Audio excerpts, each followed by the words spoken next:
ربنا لا تزغ قلوبنا بعد إذ هديتنا وهب لنا من لدنك رحمة إنك أنت الوهاب ربنا إنك جامع الناس ليوم لا ريب فيه إن الله لا يخلف الميعاد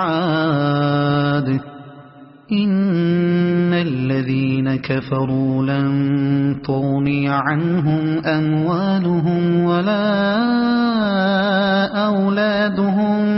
من الله شيئا وأولئك هم وقود النار كدأب آل فرعون والذين من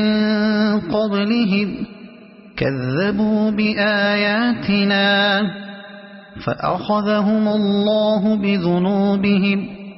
والله شديد العقاب